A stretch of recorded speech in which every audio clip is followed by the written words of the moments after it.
engaging sexual language for the first time in a poetic, arousing way, especially when they're talking about their fantasy 6 months from now that they've never engaged. And you can tell, like, this is a couple that maybe is going to go home and have sex because they kind of got each other a little turned on in the session.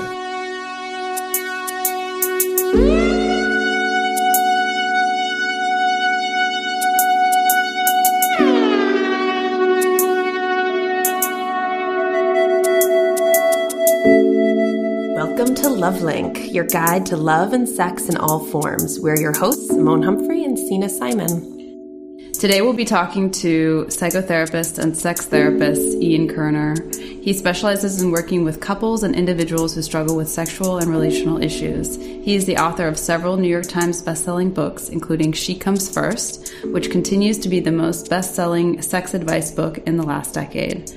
He has made appearances on The Today Show, Dr. Oz, NPR, and regularly speaks on CNN Health.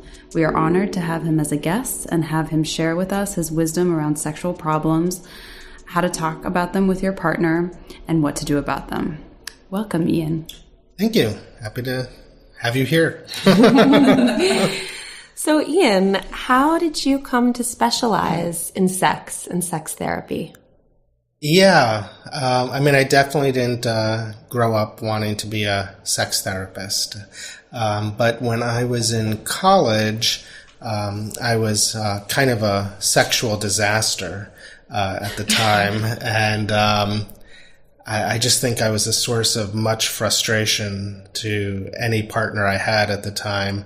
And one of the women I was dating cared enough about me and the relationship to be honest and to say, I think that we would really benefit from therapy talking about our sex life. And so in college, I ended up seeing a sex therapist for the first time, and it was an incredibly transformative experience. The relationship failed disastrously, but really being able to talk to somebody, being able to get over my shame, being able to have somebody help me find words to express what I was thinking and feeling, and finding my experiences reflected back and normalized was incredibly transformative and really changed my life. And so many years later, when I was deciding to change my life a little bit, this was the field that I really wanted to pursue. And I grew up in an era without the internet, without any real sources of information. There were no men's magazines. So there was really nothing except the works of like Alfred Kinsey and Masters and Johnson and Cher Haidt, which were really appealing and alluring, but also extremely technical and distancing. So that was kind of the formative experience that led me to become a sex therapist. And I think in my book, She Comes First, I'm pretty candid. I open with the lines, Confessions of a Premature Ejaculator, which was probably the hardest thing I ever had to write or say or do. But I think it continues to be part of what makes the book resonate. And I continue almost every day to get an email from some man or his partner somewhere who is dealing with that issue and came across She Comes First. Well, it takes an incredible amount of courage to admit that, but also I think it's really validating for your readers to know that someone else and a lot of people actually experience the same thing. Yeah, absolutely. Normalization is a key part of sex therapy, normalizing through empathy, through insight, through scientific information. I think more than other branches of therapy, just the process of reflecting and normalizing what somebody is going through is incredibly important. And people don't talk about sex enough. When we talk to our friends and also patients, really the conversation, there aren't many conversations around sex and sexuality, and people sit with with their sexual problems or their concerns by themselves, typically. Yeah, I totally agree. You can be lying in bed right next to somebody and feel a million miles apart, and there's just sort of this abyss of silent desperation. And it's interesting the way couples learn to talk about almost every topic. I mean, I have couples who come in here, they've been together 5 years, 10 years, sometimes 30 years. And they are masters in the art of communicating about their kids and about money and about politics and about real estate and about in-laws and friends and family. But when it comes to sex, they're mute. What do you think it is that blocks those conversations? Well, I think, first of all, from a very early age, very few of us grew up in really sex-positive homes. At best, maybe we grew up in sex-neutral homes where it sort of wasn't discussed, but maybe we could discern from our primary attachment figures, our parents, that, oh, they don't seem to hate each other and there's this thing that seems to bond them intimately. I mean, I think that's a good case scenario where we're kind of lucky to get a little bit of modeling, positive modeling. But I think most of us grow up in sex neutral or sex negative homes. I think that sex is a real area of vulnerability. I mean, I just think it's that it's an area of vulnerability, and we're not in the habit of sharing vulnerabilities or getting our vulnerabilities reflected back. And so I think instead we let our more defensive or our more rational parts of ourselves sort of have the conversation or avoid the conversation. I think of the other model where we learn about sex is from mainstream media or films, and all of the romantic films that I can think of, especially growing up, you see this kind of romantic and passionate relationship, and then as soon as they go into the bedroom, the door is closed and the film cuts to the next scene.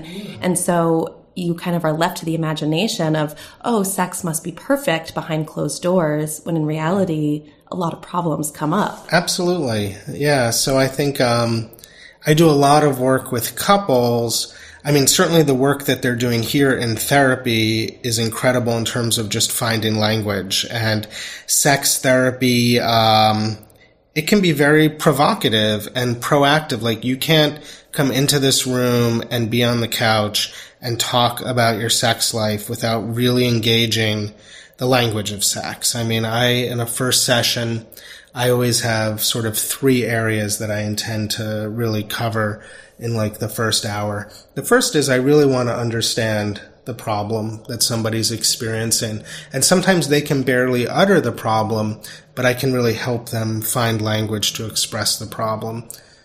The second thing I often ask them is if in 3 to 6 months of working together, they felt like they could come in one day and say, you know, not to say everything's perfect, but things sure are a lot better.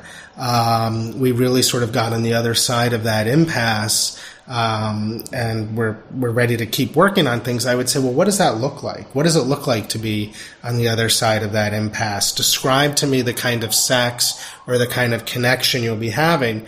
And that really gets people sort of visualizing. But the third thing that I always ask a couple, especially, which can get very dicey, is I ask them to tell me about the last time they had sex. And I have a very specific methodology of assessment where from how desire is manifest and communicated to how arousal is generated to the kinds of activities that they engage in to the types of pleasure and gratification and orgasms that they have, that they're going to tell me the whole thing as though like we're going through a scene blow in slow blow. motion, No blow by blow. And so that must be tough for people. That can be very, challenging and liberating. Yeah. And then every session always ends with some piece of homework that's co-constructed. And so that's sort of how the first session works. But I would say by the end of the session, couples are really talking, and there's some real language. And the other thing that I really believe that's different about communicating about sex than other topics like kids, in-laws, money, arguments, is that the language of sex is actually arousing. It actually has a physiological and neurological effect on the body. And so unlike other types of communication, there is a real poetry to it. And so a lot of the times in sessions, couples are engaging sexual language for the first time in a poetic, arousing way, especially when they're talking about their fantasy 6 months from now that they've never engaged. And you can tell, like, this is a couple that maybe is going to go home and have sex because they kind of got each other a little turned on in the session. Yeah. And what are the types of issues people come in with? Why do people seek sex therapy? Yeah, I would say the number one issue, so I work with individuals, couples, both heterosexual and LGBTQ. And so my practice is pretty evenly split up in that way. I would say the main issue that couples of all stripes and orientations are dealing with is usually desire discrepancy. So either they are stuck in a sex rut of some sort. With men, probably the main issue I deal with is erectile disorder, and then premature ejaculation, and then also delayed ejaculation. In women, arousal, orgasm, sexual pain issues. Oftentimes with men, I'll be addressing erotic conflicts in some ways. People whose sexual desires, sexual templates run counter to what they perceive to be their own values, their family's values, their partner's values, society's values. I have so many questions. Problematic sexual behaviors. Yeah. What someone would come in describing as like sex addiction, although I don't subscribe to that language per se or that model, but somebody coming in with problematic sexual behaviors like feeling like they're addicted to pornography, navigating infidelity, and wanting to usually recover and heal the sexual part of their relationship, which is often the last part to heal in infidelity, and lately working with couples around consensual non-monogamy and opening up their relationship in some way. So many people believe that sexual problems are a symptom of maybe a bigger underlying relational problem. I mean, would you agree that this is typically the case, or is it the case that couples can come in and just purely have a problem in sex that has nothing to do with how they are relationally? In fact, they're actually quite satisfied in other areas. Absolutely. Absolutely. I mean, I think one of the things that it's interesting because couples will come in, and I know that if they found me, that there's a sexual issue. They're just not going to look for me and find me somehow if there isn't really something sexual going on. And so I usually know that that is implicit. So I try and honor that. So I really try and create a space where we can honor the sexual complaint and the sexual concern, because usually in therapy it will get directed away from, it will get parked over here for later, it'll get avoided. I see a lot of individuals and couples who have been to 3 to 5 different therapists, and the issue still hasn't been substantially addressed. So first and foremost, I want to create a space that honors sexuality as its own element, as its own worthwhile topic. Yes, you do need to be in the to have good, fun, healthy, satisfying sex. You do need to be in the kind of relationship that supports that. You need to have trust. You need to feel safety. You need to like your partner. But I think that there is a misconception in couples therapy that if you focus on the relationship, if you focus on the attachment, somehow sex will automatically fix itself. And I work with a lot of couples who I would say are in very strong, mature, egalitarian relationships where they're considerate, they're ethical, they're responsible, they treat each other as equals, there's fair divisions of labor, but being in an egalitarian, in a good functioning egalitarian relationship does not add up to a good functioning sex life. I mean, sex is often about power and about different dynamics. So I guess, does that answer your questions? Like, sometimes it's all embedded together and there are relationship issues and sexual issues, but very often people are coming to me and saying, this is my primary complaint. This is the thing I need to address. And how do you help couples so if they're coming in with this primary, the issue that you see the most with couples where there's a mismatched libido, how do you help them tap into this more sexual part of themselves and find sexuality in their relationship again? Yeah, it's hard. It's really hard. I mean, I think it's the most common complaint. I think it's the hardest thing to address. I think desire is a little like the stock market. It's incredibly dynamic. It's informed by scores of different underlying factors. It's multiply determined in that it's never just one thing. How do you address it? Another way I might frame it is how can couples sustain intimacy, right, sexual intimacy in their relationship? Okay. Like what's required? Yeah. I guess, one of the things that I come across is really there are two types of desire. There is spontaneous desire, which is the kind of desire that I think we see in the movies very often. A couple sees each other, they give each other a sexy glance, and they rip off each other's clothes, and they don't have to work at sex at all. It just sort of seems to be this spontaneous reaction that happens when you have chemistry with somebody. And clearly that's a media stereotype. Like, if you've been in any long-term relationship for any period of time, you know that sex doesn't operate that way. And yet, I think it's confusing because in the beginning of a relationship, or I think that there are moments we can all relate to, whether you're a man or a woman, when you felt that kind of spontaneous sexual desire.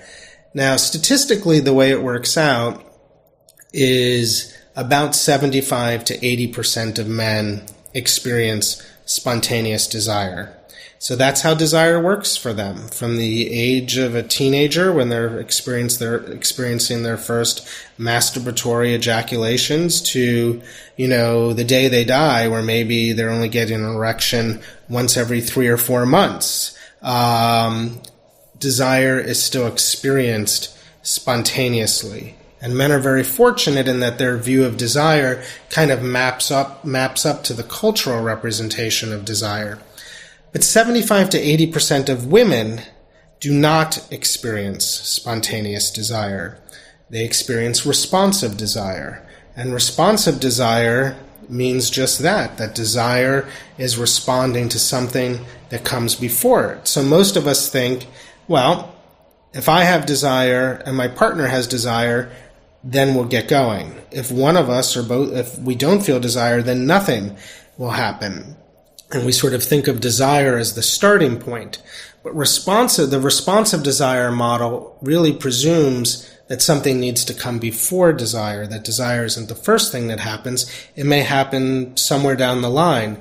And the thing that responsive desire responds to is arousal, pleasure, the generation of some kind of subjective arousal in oneself.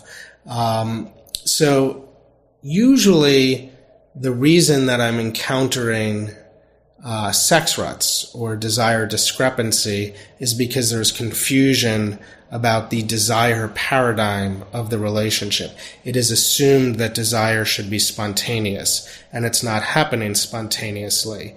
It's one of the reasons that we have so many female Viagra medications up for FDA approval, which is with the goal of fixing female desire, making it more spontaneous. So this is a long way of saying that almost all the time, there is one partner who maybe experiences more spontaneous desire than the other partner, and one partner who experiences more responsive desire.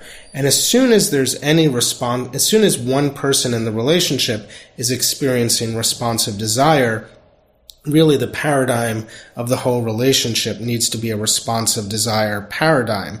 And that requires then a real shift in how you approach sex. And you have to have the willingness to commit to kind of generating the kind of arousal or pleasure that will lead to the gradual emergence of desire. So I work with a lot of couples to kind of slow down, go back to the beginning, and engage in arousal-generating activities that create pleasure, create arousal, and lead to the emergence of desire. The other piece of it, though, that's really important is that when I say arousal and pleasure, our brains probably first go to physical arousal and physical pleasure and touch. And that is indeed, very important. But the other thing that's really absent for so many couples in so many ways is psychogenic arousal, or the generation of fantasies, the generation of just sort of brain-based mental arousal. And so many couples are not sharing fantasies with their partner. The generation of responsive desire isn't just limited to creating physical pleasure and physical arousal. It's also about creating erotic connection.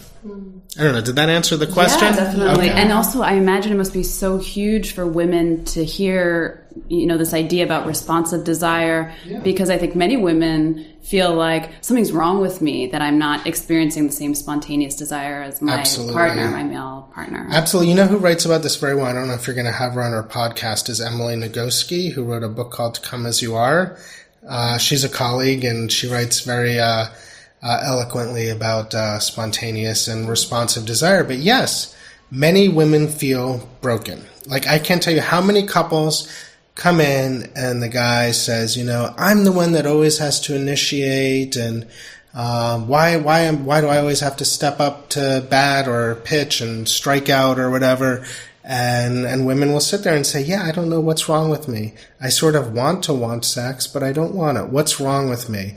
And I think that people are very confused and even crippled by the spontaneous desire paradigm. Interestingly, though, as men go through long-term relationships, their desire in the relationship can sometimes shift from spontaneous to responsive. And so I think a lot of men also feel very hobbled by the spontaneous desire paradigm too. Because if you're a guy and you're one of the 20% of men, or for other reasons your experience of desire is responsive, you can wonder, well, what's wrong with me? I'm supposed to be a guy. I'm supposed to be a walking hard-on. I'm supposed to be able to get turned on in the blink of an eye. They lose their masculinity. Yeah. So I think the shift from a spontaneous desire model to a responsive desire model is really liberating for men and women. So I'm wondering, what do you attribute to this low libido? I imagine it could be different for genders, but what happens? As you described, like the initial spark of a relationship, a lot of spontaneity happens and both partners can be really sexually aroused very easily. So why over the long term does this plummet downwards? Yeah, well, I think desire is something that needs to be nurtured and cultivated as an energy.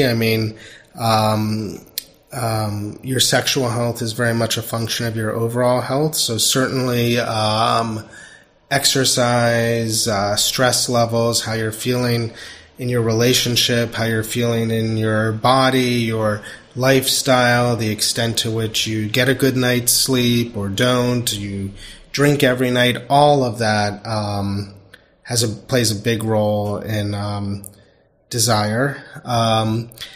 I think in the beginning of a relationship, Helen Fisher, the anthropologist who's done a lot of brain scans of people who are in the process of falling in love, has outlined sort of three brain systems that operate to sort of create this sort of courtship process. And the first brain state that gets sort of activated is a seeking system that's sort of unfocused and very testosterone focused. So you're sort of out there just seeking connection, hopefully. And then somebody sort of gets through, right? Somebody gets through that sort of unfocused seeking system, and we become very focused on somebody. And that continues to be a testosterone-based system, but also becomes a very dopamine-driven system. So when you combine dopamine with testosterone, you have somebody who's incredibly sexually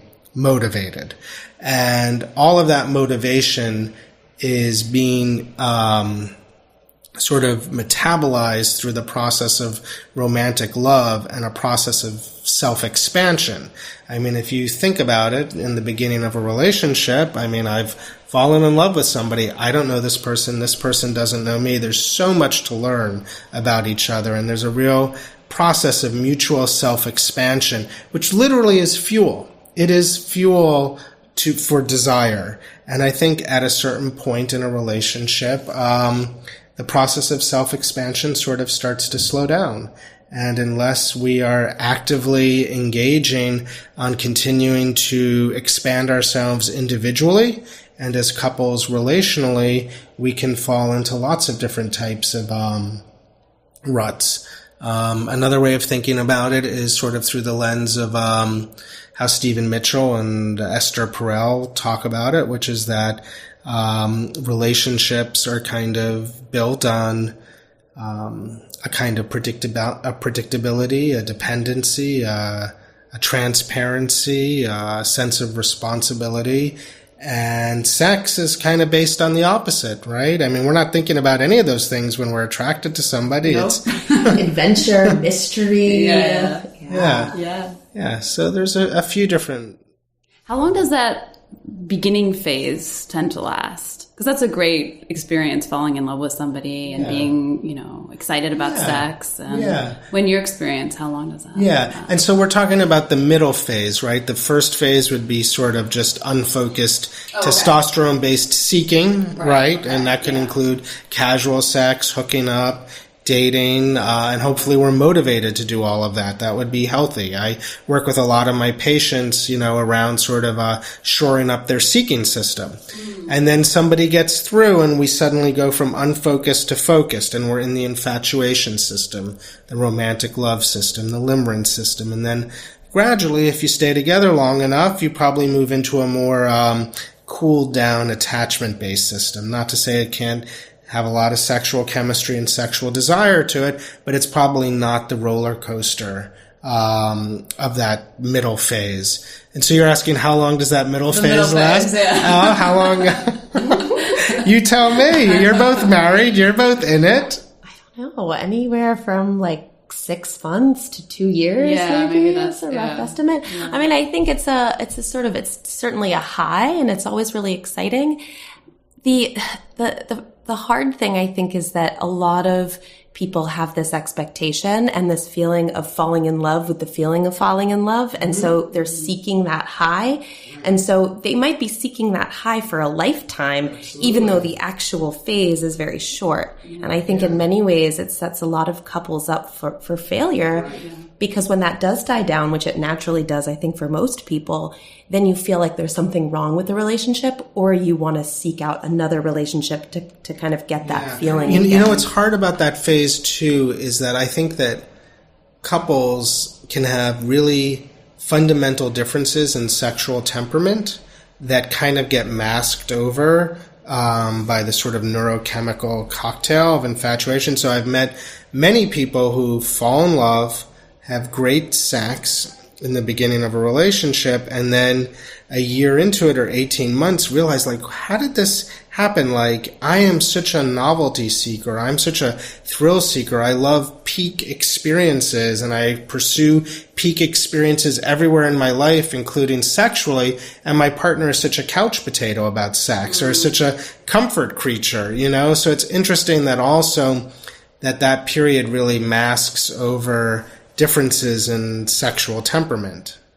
You know what else I'm thinking is a big libido killer is moving in with someone. Oh, it's the worst. Because it does take a lot of the mystery out of a relationship. You go from every time you see each other to being excited and wanting to spend time with each other to every time you see each other, it's default.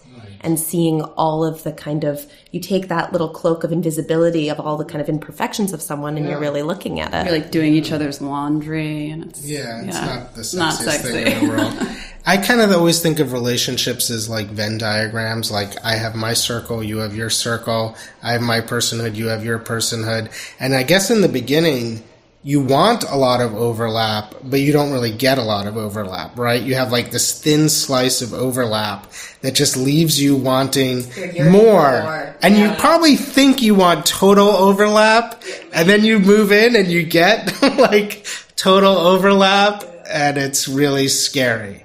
The enmeshment, the overlap. And then you want to escape. Then it feels like you want to escape. Yeah. So how do you help couples create more independent space for each other in the context of sex? How do I help? Well, I mean, I certainly, I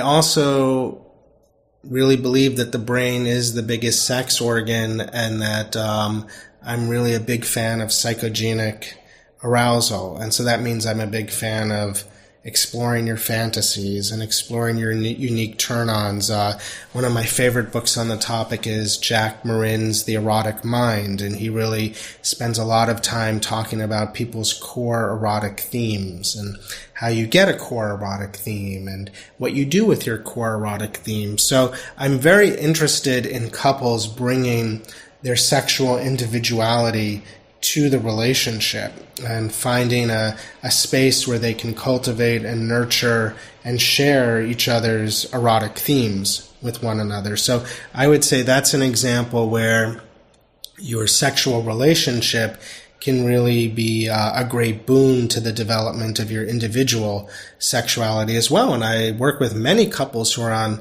fantastic journeys of sharing their sort of inner sexual yearnings but also many couples who are not and who are very private and very separated. So I would say that opening up thinking about your core erotic themes, sharing them with your partner, creating a play space is probably the most powerful way to build your relationship as well as continue to evolve your individual sexuality. I'm certainly a big proponent of masturbation and creating a space where you get to explore and celebrate your own sexuality, however that looks. And I think more and more couples are also starting to find an interest in open relationships and consensual non-monogamy and realizing they can't be everything to each other, and especially sexually, and creating a little more of an individual space. I think we're just at the very beginning of that, but I'm finding that a lot of couples are coming in a little more with that expectation already front of mind. Can you talk a little bit more about open relationships and how you help couples to talk about opening up a relationship if that's an idea that they have? What's involved? What it means to have an open relationship too. Yeah, I mean, I think it's a pretty elastic and a pretty broad term, but I think a lot of couples still come in having been raised in the paradigm of sexual exclusivity and monogamy, right? I think the vast majority of couples still are sort of looking for a soulmate or looking for a lifelong partner. Especially hetero. Yeah. And that's what the media, in media, that's also, Yeah. And, I found that a lot with gay couples, too. I know that there's a lot of emphasis on gay couples being more open to non-monogamy and being monogamish, but even within that, I find a lot of discrepancy. And one person's version of non-monogamy is not at all another person's version of non-monogamy. So I think, generally, a couple might come in and they have sort of been traveling down the monogamy highway, and they want to work on some sort of sexual problem or expanding their sexual horizons in some way. And very often they've done that work on their own, or they will come in here to do that work. And sometime at some point along the way, I may just sort of introduce the idea of consensual non-monogamy in terms of saying sort of like, there are a few doors or a few pathways in front of you. One is, do you continue to do this work of sort of just the two of you, making your bedroom or wherever you have sex some sort of playground of discovery? Is there more to be done, more to be discovered, more play structures to be erected? Some will say yes, some will say no. And if the answer is really no, well, are you willing to open up the relationship in some way? So I have a lot of couples who both have a desire for some more sexual adventure, and especially in a city like New York, feel like, maybe it's time to go to our first sex party together and just watch. And I have a lot of couples who I've sort of helped with that. And so there is this, I guess one version of opening up a relationship is pursuing some shared sexual adventurousness, going to a sex party together, inviting somebody else into your bedroom, having group sex, swinging. And it's been interesting. I've watched a lot of couples make that transition. And then I think after that sort of shared version of non-monogamy, there's more kind of more what we would come to think of as consensual non-monogamy, where a couple is agreeing to rules around which they can have some sort of extra relational sexual activity, whether it's, and I think that often gets tricky. Like I have a lot of couples who have come in who have said, we are ready to open up our relationship and we're here to work on the rules. I've had couples who have come in with their own rule books already written, and I'm not kidding you. I have seen 50, 60-page documents that are usually email-based, like they've usually printed out email correspondences and have said, this is our rule book, and like they want me to read it and learn it and comment on it. And I think that shows you how interesting and complicated an endeavor this is to embark upon. And very often couples are up for some form of consensual non-monogamy, but they just have radically different visions of what's going to be fulfilling. So one partner might say, if we only sort of have casual sex and we limit it to 3 times with one person and you never develop a primary relationship and never really like the person, that works perfectly. And the other partner says, that sounds horrible, right? I want to like somebody. I want to get to know somebody. I don't want to fall in love with somebody. I don't see that person as being a threat to our relationship, but I sure as hell really want to know somebody. And that's incredibly threatening. So it's about getting the partners on the same page. Yeah. So are there particular sexual problems where you do recommend opening up a relationship? Particular sexual problems where I do, like, what would that be? Can you help me out? Yeah. What would that... Or issues that a couple is bringing and like when you recommend opening up a relationship. I never recommend it. I just raise it as a possibility. Okay. Got it. As an idea. Like, it was very interesting. I had a couple in here. I've been working with them for a couple of months, and they're married. They have a child, and there's been some real sexual problems. So he's been very frustrated by the lack of sex. She's also frustrated by her lack of interest in the sex, and also just by his whole general demeanor around sex. And so they just have not been able to get it figured out. And we were doing, for months, we were just doing a lot of creative sex therapy exercises, around that whole responsive desire paradigm.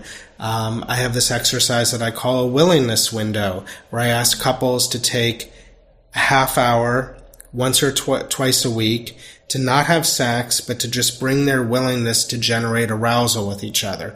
And then we'll talk about what are those arousal generating activities going to be. Some couples will say, I really miss making out. I really miss French kissing. I want to have great hot makeout sessions. Some couples will say, I miss taking a shower together that didn't have to lead to sex, but it was just sensual. I had one couple who were both wrestlers who said, we used to wrestle early in our relationship. Let's freaking wrestle again.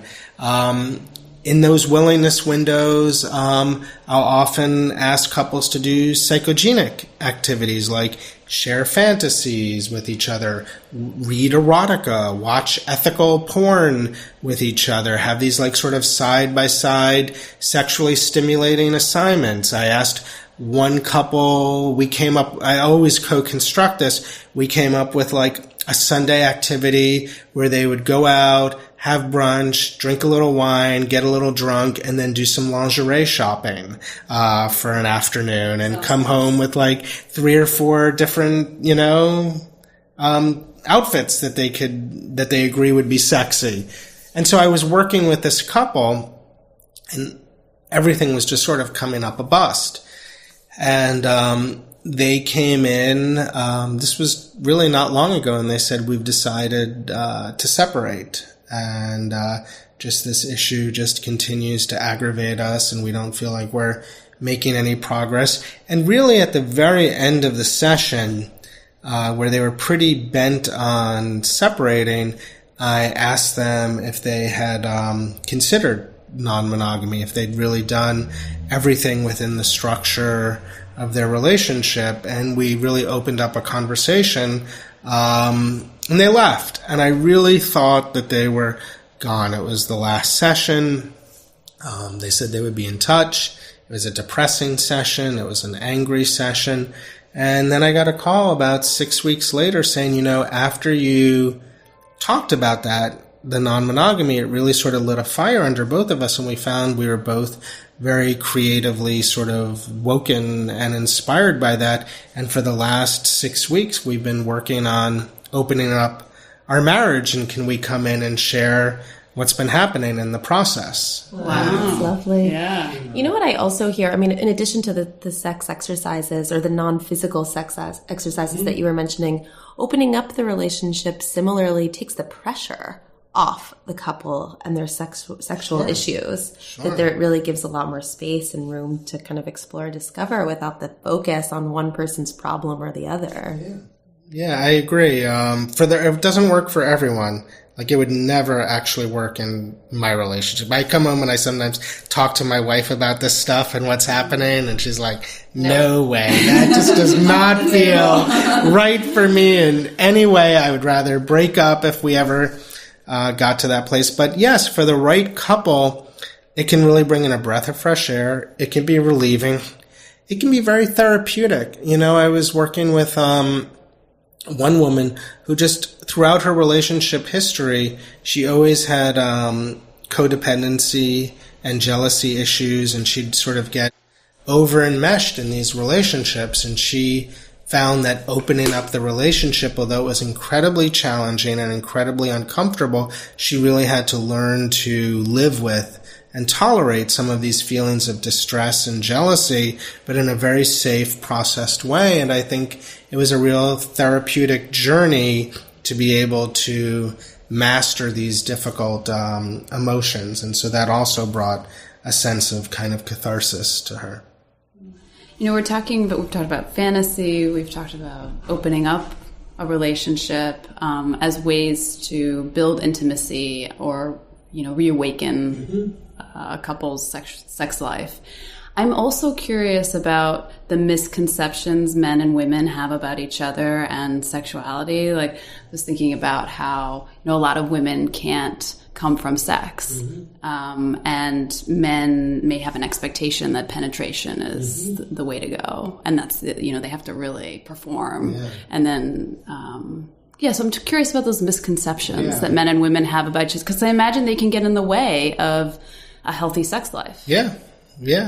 I think the one that you just talked about is really one that's been very important to me over the years, which is just the shift from intercourse to outer course. And that I think that a lot of couples struggle under what I sort of call the intercourse discourse, or that, penis to vagina intercourse really should be the main food on one's sexual menu, and everything else is either an appetizer or dessert. I think the intercourse discourse can really be crippling. Like, especially for a lot of men, if you're concerned about the size of your penis, if you have genital self-esteem issues, if you're worried about maintaining an erection or having an orgasm or having an orgasm too soon, the pressure of every sexual event really being intercourse-based can be extremely stressful and sometimes paralyzing.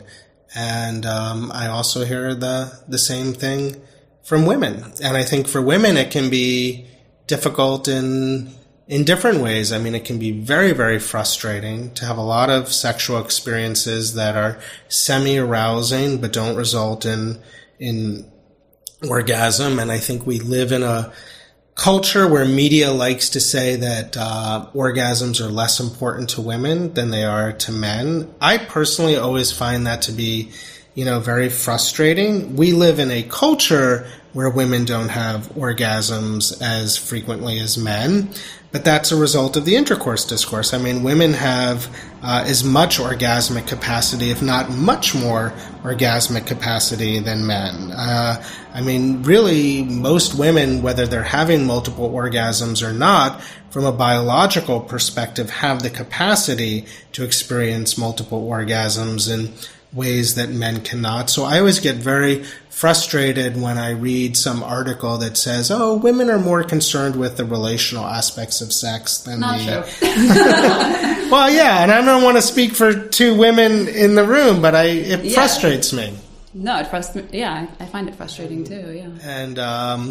And then I think sex that's really intercourse based can often be painful sex if somebody's not feeling aroused and connected. And so I think, I think the expectation that we should be having intercourse can be, really crippling. I think of one guy I had in here just recently. I mean, he has such performance anxiety. He feels like a woman.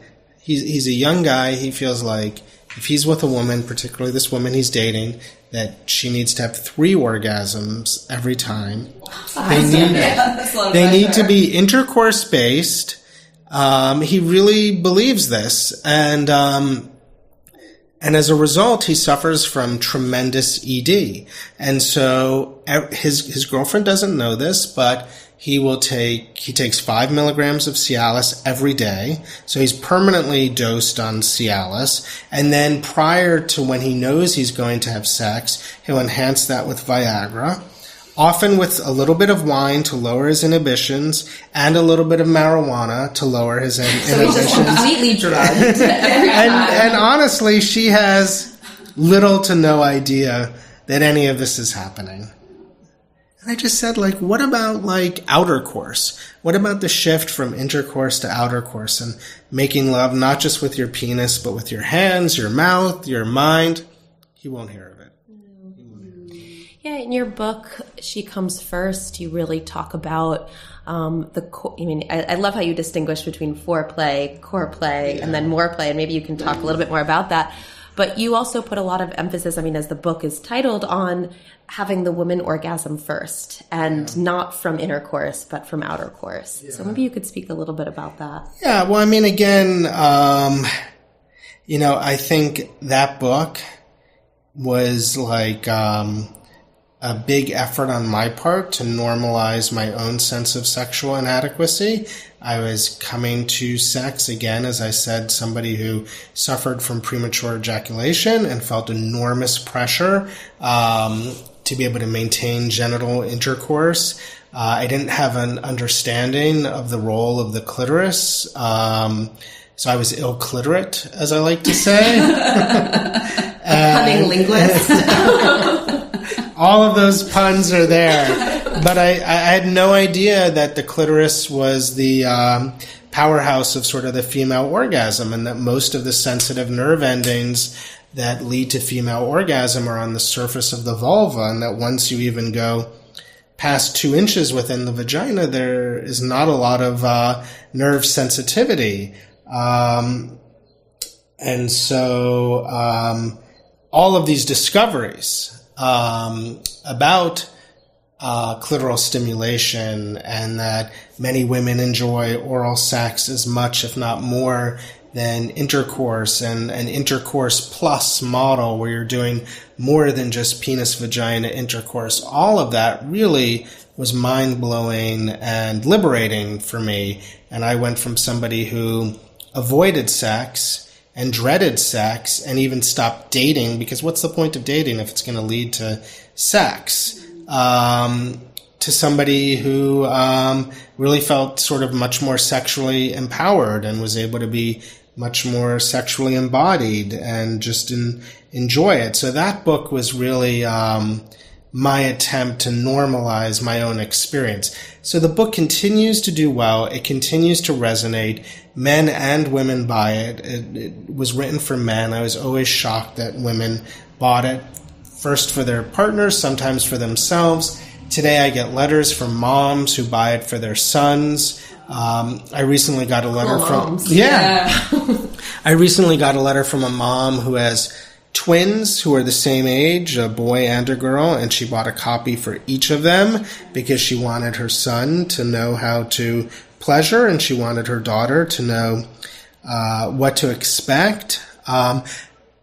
Sometimes people have said, well, it's a little rigid, or it's a little like overemphasizes oral sex or clitoral stimulation. And I understand that. I can relate that there may be a certain like feeling of rigidity in it. But again, it really came out of, I think, my own desire to normalize my own inadequacies, and hence the feeling that it was a little bit of a manifesto almost. And I would say in our culture, there's a lot of rigidity around sex as penetration. Yeah. So provides a nice counterpoint to that. Well, and I also got the sense, too, that for a man, especially who does have a lot of performance anxiety and who does put a lot of pressure on himself, that it really takes that away if he gets... Are you getting my stomach growling, by the way?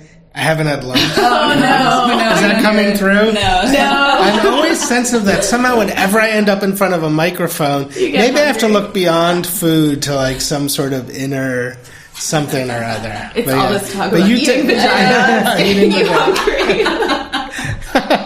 All right, yeah. One thing that's interesting that I've noticed, though, is a lot of times men come in or write to me saying, I really want to take this approach and I want to make love with less of my penis and more of my mouth and my hands, and my female partner, my girlfriend or my wife, is very closed off to it and really says, I only want intercourse, or I only want penetration, or not interested in oral sex.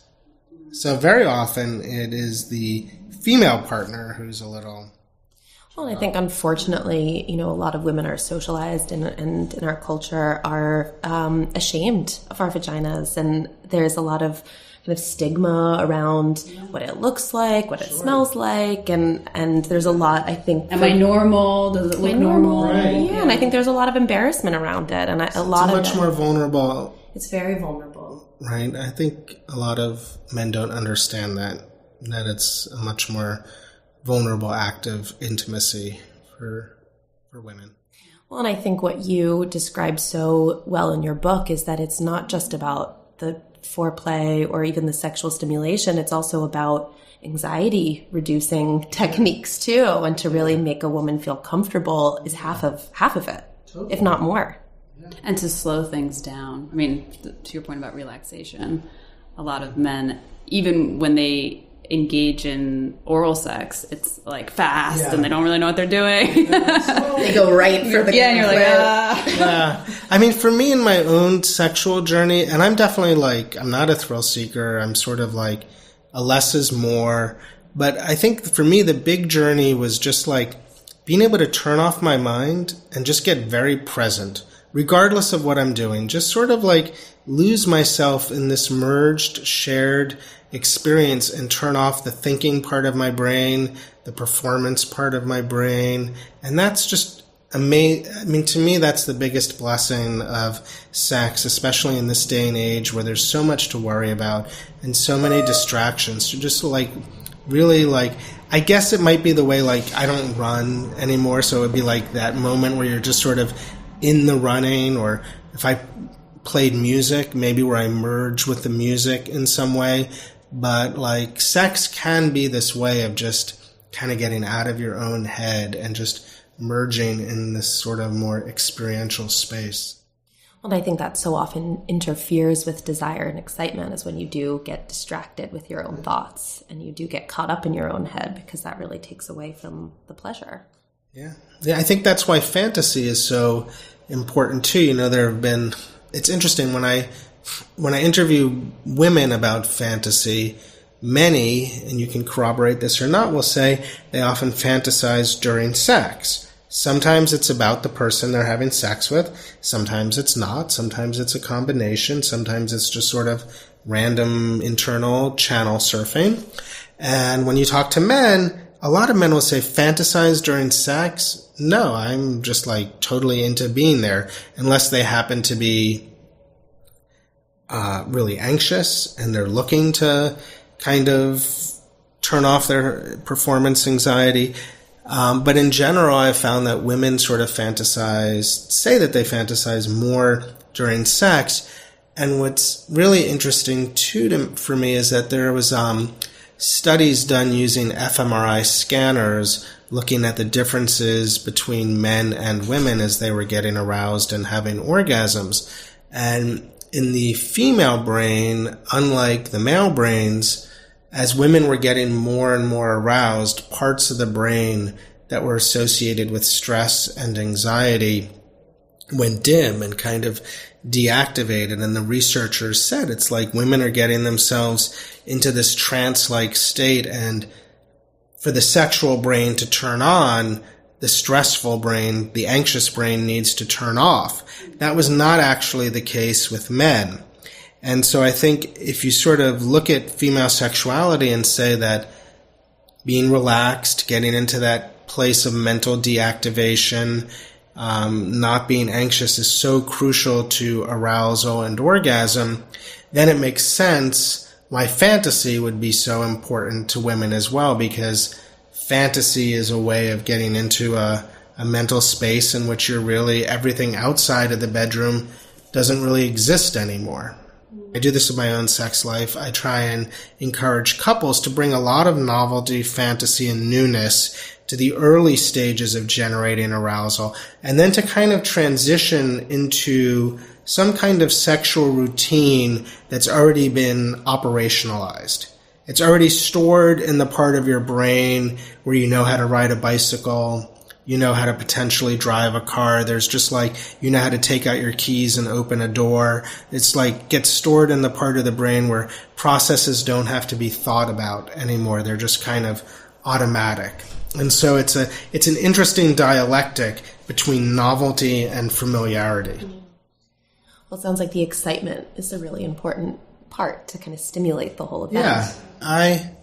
I look at my relationship with my wife, and after 20 years of being together and arguing a lot and really realizing that we're different people in so many ways, and having kids and having disagreements and having to share our space together, I am so thankful that we are sexually attracted to each other and that we have this kind of chemistry between us that can't quite be articulated, but really brings us together, because if we didn't have that, I don't think we would have been able to make it through all of this. It's like the sex is a replenishment, it's a glue, and I feel really sorry for and sad about couples who don't have that connection and chemistry, or picked each other because they were each other's best friends, or it made a lot of sense, or knew from the beginning that the sex part wasn't really there, wasn't really strong, but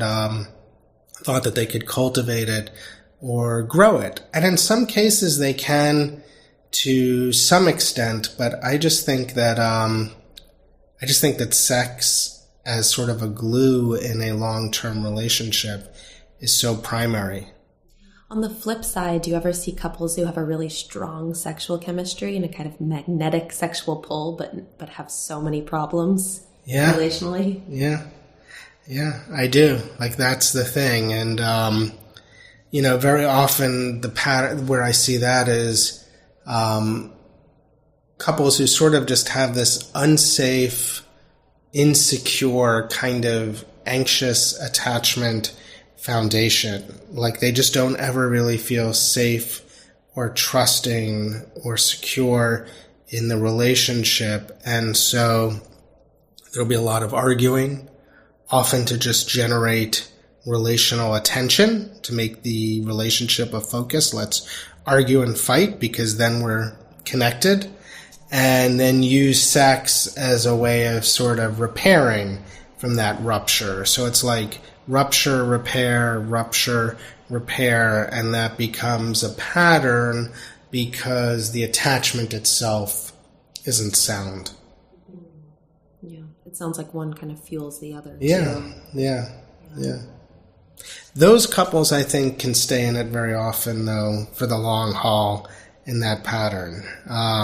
Longer than couples who wonder, can we create something that wasn't really there from the beginning? Right. And I imagine because they're so insecurely or anxiously attached that really that separation is going to be all the more difficult for them. Yeah. And do you think that these types of couples can make it work? Go from... I've seen both sides work. I've seen couples who had very strong sexual magnetism or strong center of gravity and not much else, figure out how to create secure attachments with each other. And I've actually seen couples who I've been surprised who seem to not have a strong sexual connection, figure out how to cultivate it. So I've been pleasantly surprised in both scenarios. Hope for both sex of relationships. Yeah. So with that said, we've got a lot of sexual wisdom from you today, but we do have a question about if you were to give a piece of advice to our listeners around sex, what would it be? I think if I were to give advice, I would say think about what turns you on. Think about the erotic themes that turn you on. Think about stuff that's taboo that turns you on, and share it with your partner in the form of a sexual fantasy. That's a good one. That is a good one. And if you had one piece of advice or just advice about relationships for our listeners. Yeah.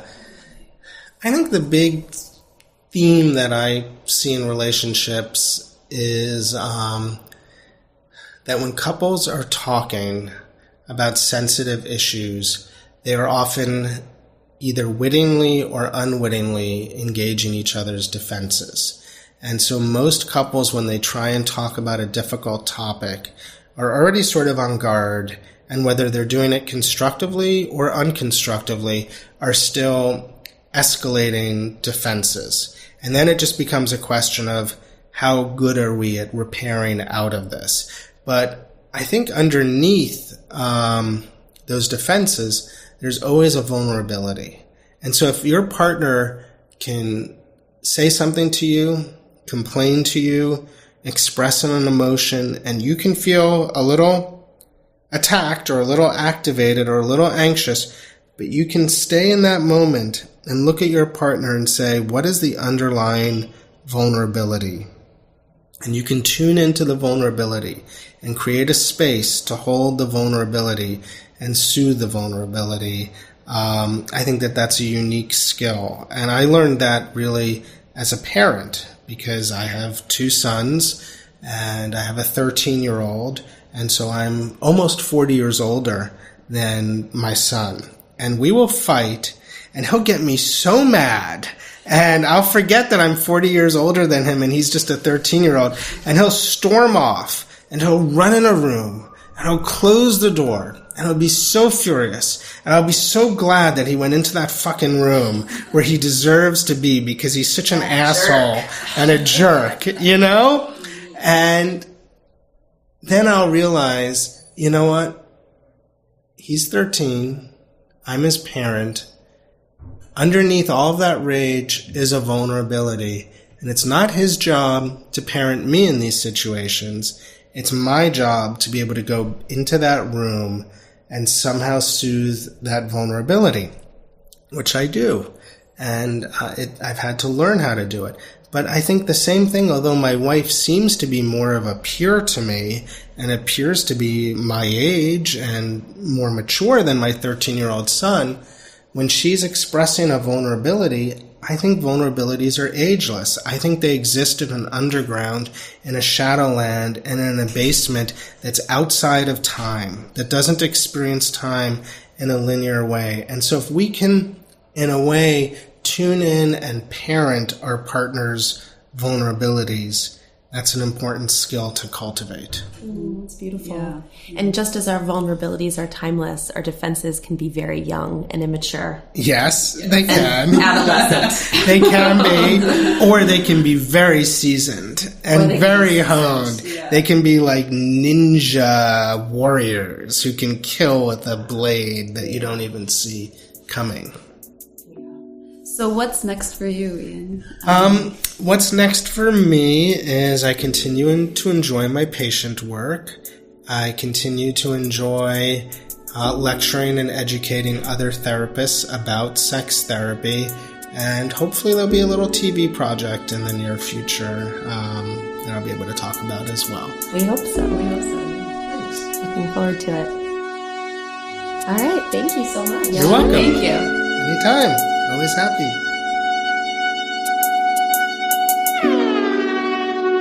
Hope you enjoyed the podcast, and thanks for listening. Thank you to Ian for joining us today on the podcast. We also want to thank Point and Passing for their original music for our podcast and website design.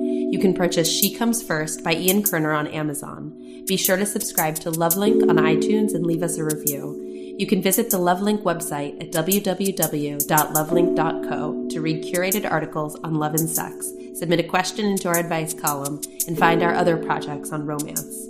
Follow us on Facebook and Instagram and subscribe to our newsletters. Tune into our next podcast with Erin Breslow to learn more about how to have an open relationship. See you next time.